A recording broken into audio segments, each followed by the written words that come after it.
Hi everyone, welcome back to Sydney and Starlight. And if you're new here, welcome. Enjoy the videos. So today, me and Sydney are going to be reading Disney's Mulan classic storybook. So let's start. Can you say Mulan? Yeah. Sydney, can you find Simba? Peppa. Where's Timon? Bold. Timon. Sydney, can you find Pocahontas? Obvious. Pocahontas. All right, one more. Can you find Hunchback? Peppa. There you go. Mushu. Bonjour. Thousands of years ago, a wise emperor built a wall to keep invaders out of China. As time passed, each new emperor added to the wall until it stretched for many miles, guarding the people like a great dragon. But one day, a ferocious Han leader named Shan Yu breached the Great Wall and led his fierce soldiers to China. Can you say China? Yes, I know.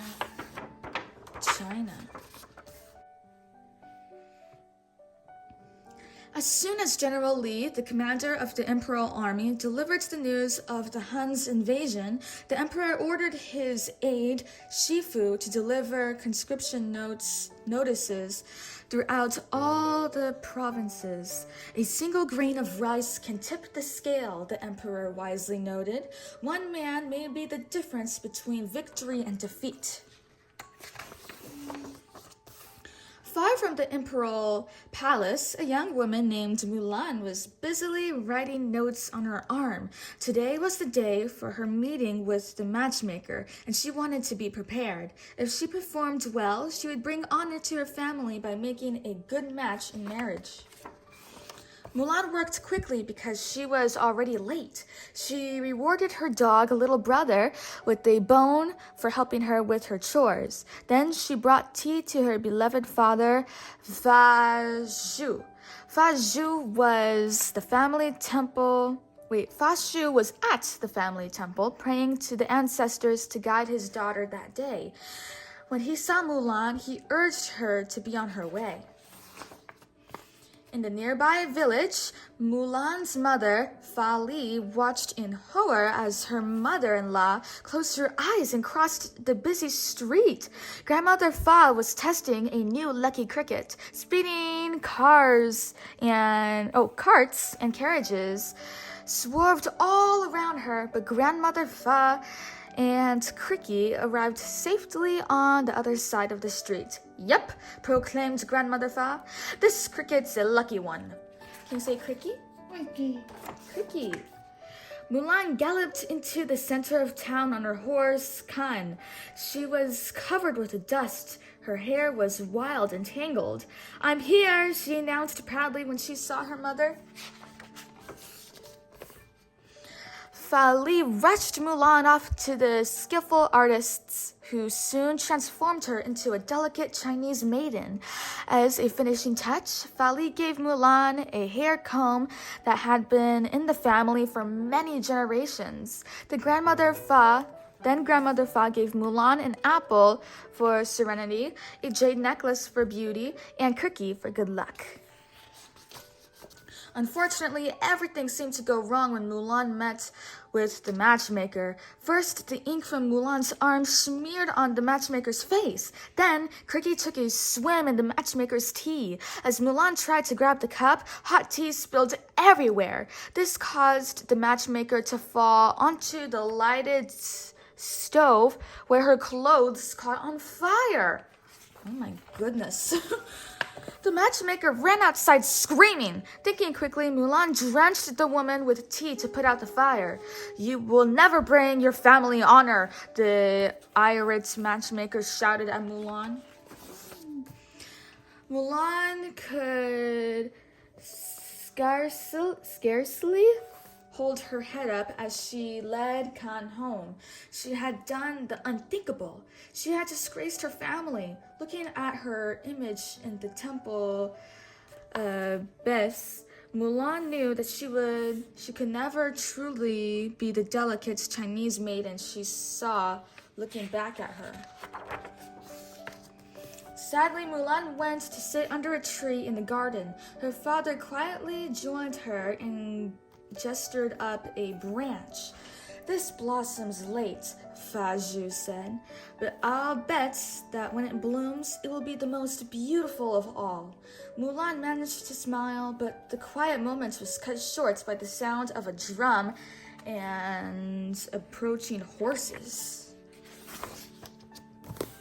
"The Huns have invaded China," Shifu announced. "One man from every family must serve in the imperial army." When the Fa family was called, Mulan rushed forward and begged Shifu not to take her father, who had already served the emperor bravely.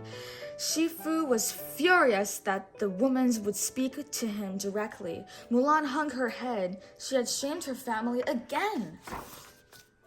Later, Fa Zhu took his sword from his armor cabinet. Unaware that Mulan was watching, he started practice some fighting moves. Suddenly, a pain from an old wound shot through his leg, and he crumbled to the floor. In that instant, Mulan knew that her father would never survive another journey to battle. That evening, Mulan made her decision. After she said a prayer to her ancestors, she went to the main house and quietly took her father's conscription notice from his table, replacing it with the hair comb her mother had given her. Swiftly, Mulan cut her long black hair with her father's sword. Then she donned his armor and went out to the stable to get Khan. As she headed out into the darkness, Mulan's only thought was to save her father's life.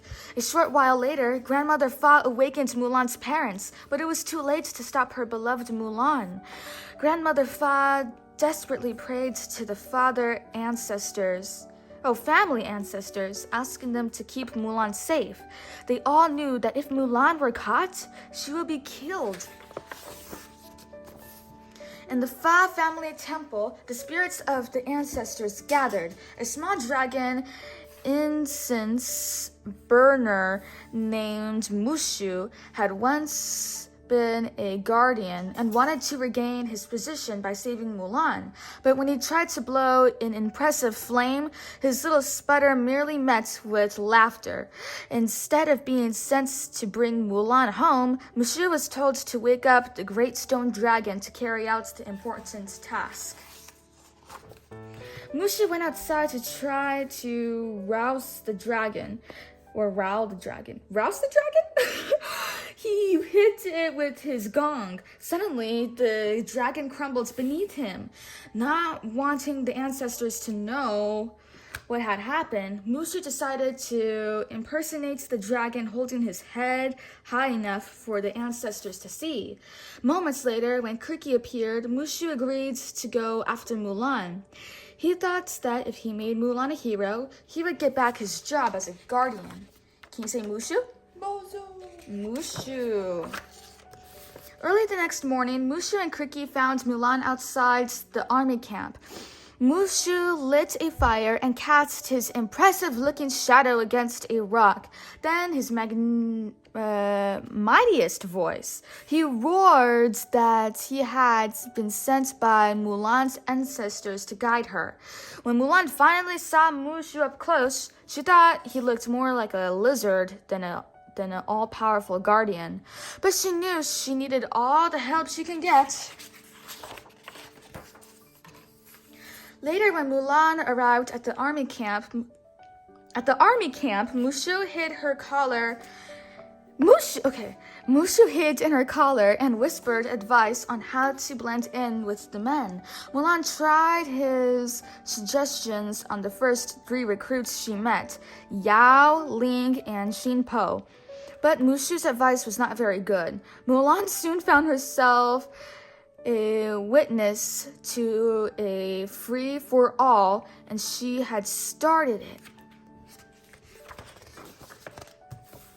Meanwhile, in the officer's tent, Shifu was meeting with General Li and the general's son, Shang. The general surprised both men by promoting Shang to the rank of captain before leaving to lead his troops to the Tongshao Pass. General Li put Shifu in charge of reporting on Shang's progress in training the recruits. After his father had gone, Shang went to the center of camp, where he discovered all his recruits engaged in a huge brawl. The others wasted no time in pointing out Mulan as the source of the trouble. "What is your name?" Shang asked Mulan. "My name? It's Ping," she replied, handing Shang her conscription notice. Mulan knew she was not off to a good start. The next morning, the recruits began their training. Their first exercise was to retrieve an arrow that Shang had shot to the top of a tall pole. As part of the lesson, they were required to wear 2 large bronze discs, one tied to each wrist. One represents discipline, the other strength, Shang said of the discs. "You need both to reach the arrow." Yao Ling, Xingpo, and Mulan all failed to reach the arrow.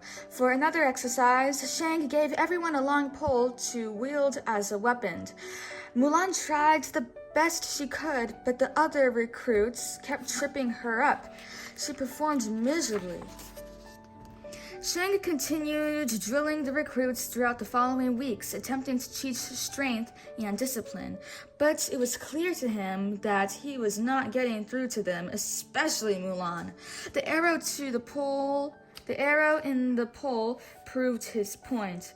Finally, one day when he saw Mulan collapse on the ground, he ordered her to go home.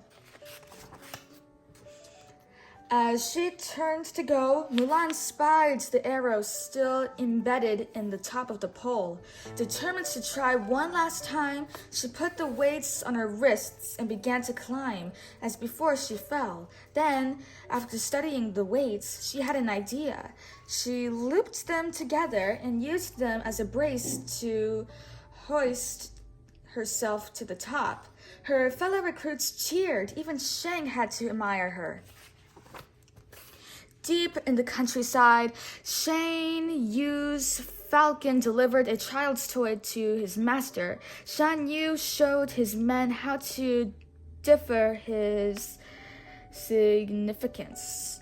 They discovered the doll had come from the Tongshao Pass and that General Li's army was waiting for them. "Come," Shan Yu told his men with a sinister sneer. "The little girl must be missing her doll. We should return it to her." Mulan went to a lake near the camp to bathe. Soon Ling, Yao, and Xin Po joined her. They apologized for how they acted earlier and tried to get their friend Ping to engage in some good-natured horseplay. Luckily, Mulan was saved from embarrassment when Mushu bit Ling. The Diverson? I don't know how to say that, gave Mulan time to escape and get back into her clothes. Mushu knew that in order to make Mulan a hero, he had to get into battle. So after Mulan had returned to her tent, Mushu got Cookie to help him compose a letter from General Li, ordering that Shang and his men meet him at the Tongshao Pass.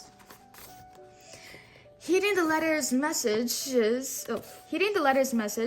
led his troops into the mountains. They came upon a village that had been burned by the Huns.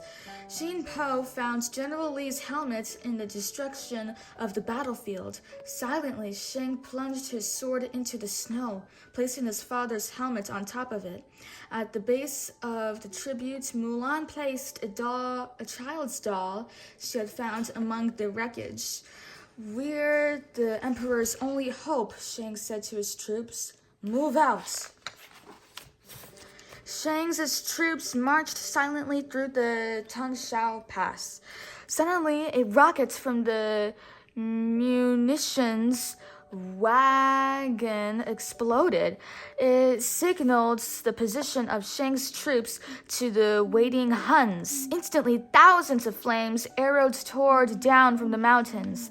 Mulan untied Khan just before the munitions wagon exploded. Mushu and Kriki were barely thrown to safety in the dust. Oh, in the blast! My goodness. Mulan raced to join the other soldiers. Shang's troops fired their cannons. For a moment, the Huns disappeared. Then hundreds of enemy soldiers began to pour over the mountaintop. Shang's troops were hopelessly outnumbered. Bravely, Shang ordered Yao to point the last cannon at Shan Yu. Mulan got an idea. She grabbed Yao's cannon and ran toward the Huns. When she had almost reached Shan Yu, Mulan lit her cannon. It flew through the air and landed in the mountain, causing a massive avalanche which cascaded down upon the Huns.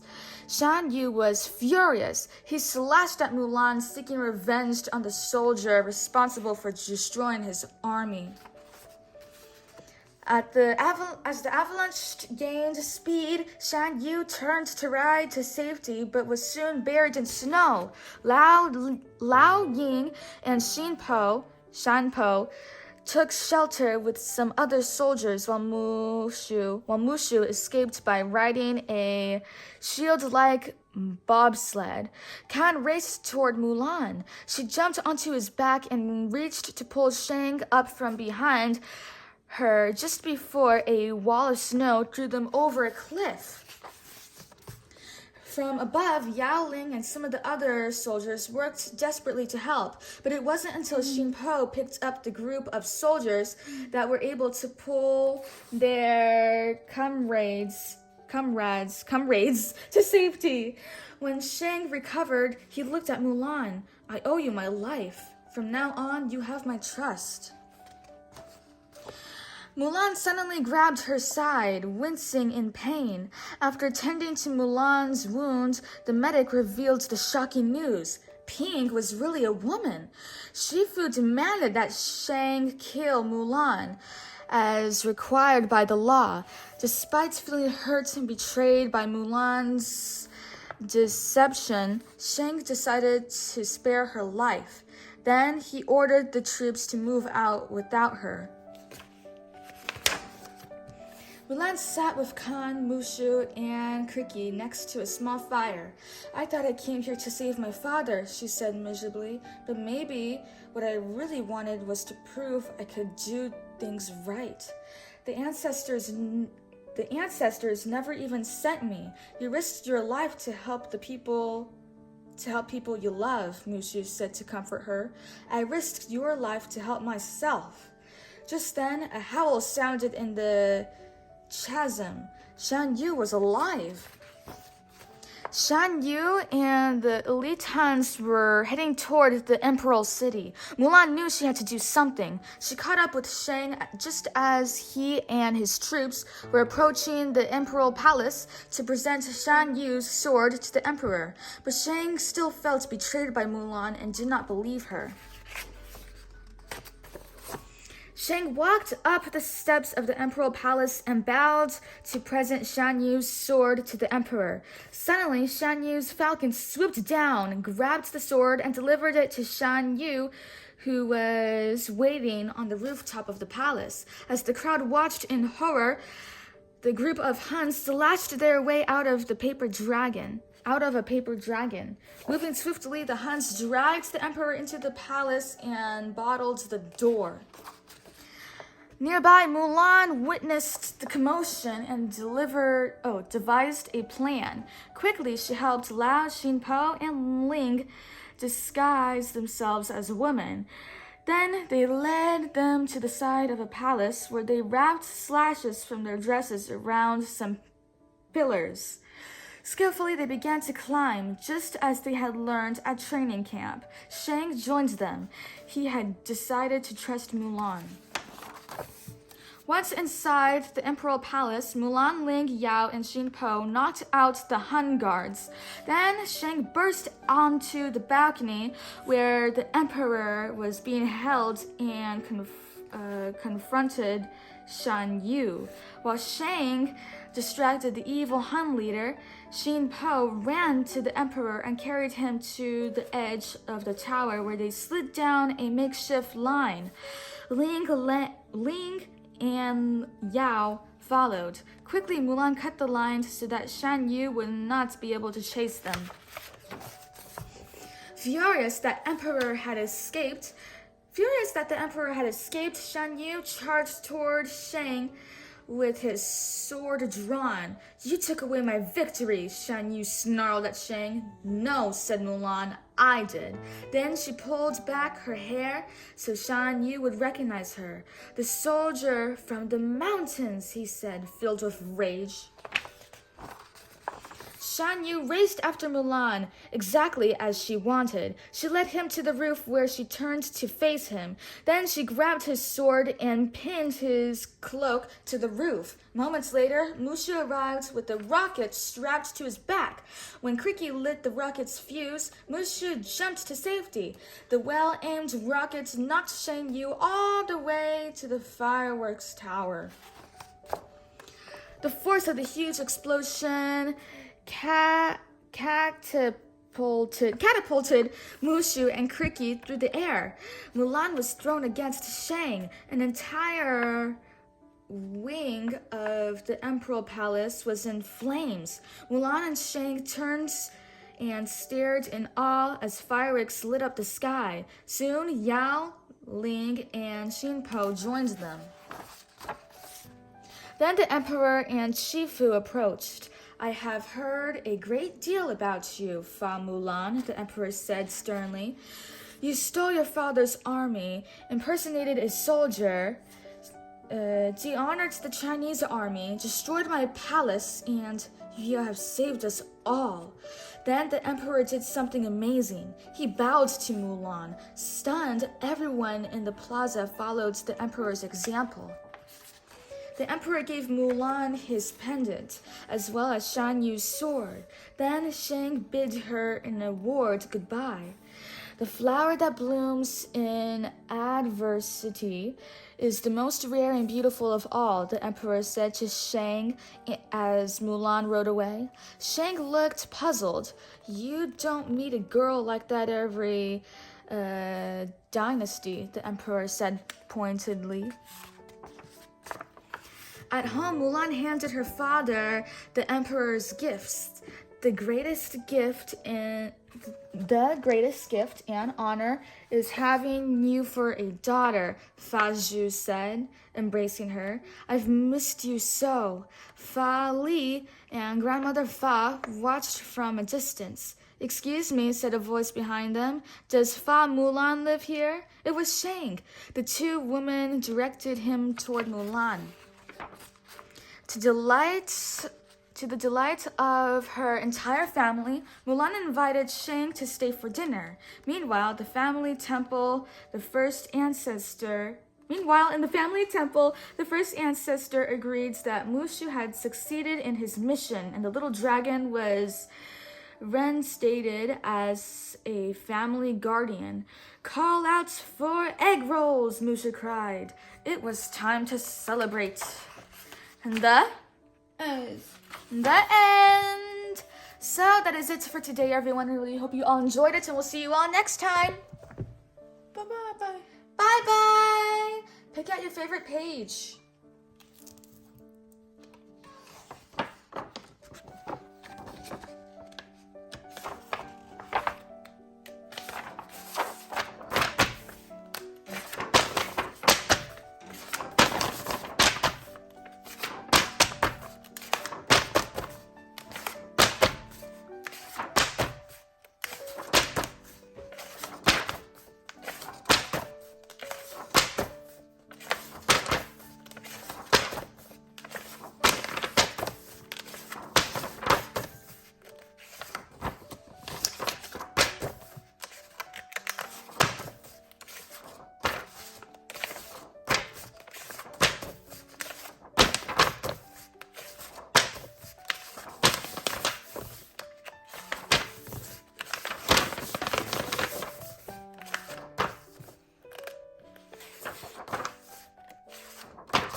That's a very good page.